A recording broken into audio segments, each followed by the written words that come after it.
Let's look at jumping rope. Really nice exercise for building endurance. Really good way to get yourself warmed up. It's a nice trainer. It's a nice training tool for running, where the goal is to stay really light on your feet and to build your cadence, increase your foot turnover. So Janelle's got a weighted rope. This is a fairly lightly weighted rope. This probably weighs about as much as a typical leather rope or like thick jump rope.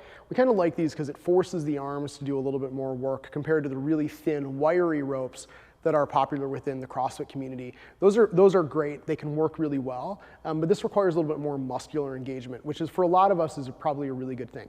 So I'm just gonna have Janelle jump rope for about 20 seconds here, because I want you guys to see a couple things, and I'll narrate as she goes. Thanks.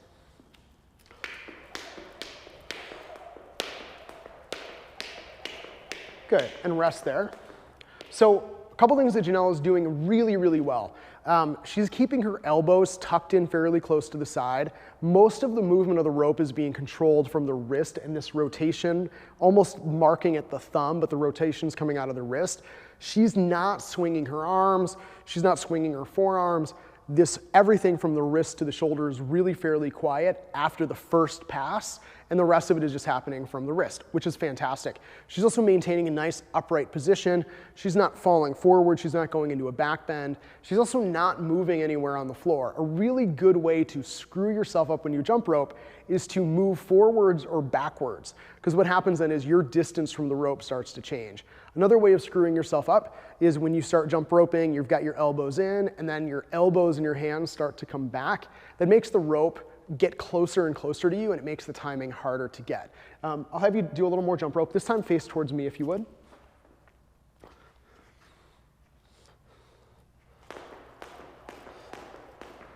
So again, Janelle's elbows are staying pretty well tucked. We can see that spin of the rope is coming out of her wrist. That's fantastic. She's staying pretty light on her feet. There's one thing that Janelle could do a little bit differently. Why don't you pause for a second? We can see that Janelle, on some of her jumps, especially when she gets started, has a tendency to pull her feet up off the ground. And remember, this rope is, I don't know, that particular rope is probably 3 millimeters or 4 millimeters thick. So how far off the ground do you really need to jump? 5 millimeters, 6 millimeters, you just need to clear the rope. You don't have to go any higher. So we're gonna see if we can make a really quick change to Janelle's jump rope, which is gonna be to say, rather than pulling your feet off the ground, I just want you to pop lightly off of your toes. Let's give it a shot.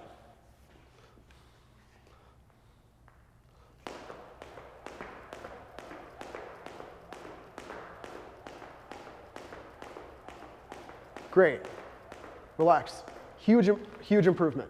So, jump rope, really good way to build endurance. Nice, easy conditioning. It's a great warm-up. Remember, we want to keep the elbows tucked. Fairly light movement through the hands. The heavier the rope is, the more effort your hands are going to have to put into it. But don't let yourself start moving the whole shoulder or arm around in order to do that. And stay pretty light on your feet. Remember, you only need to jump high enough to clear the rope. Anything more than that is an inefficiency. And one of the things that we're trying to train for here is actually to be more efficient. We've got other ways of getting really hot and sweaty. That's jumping rope.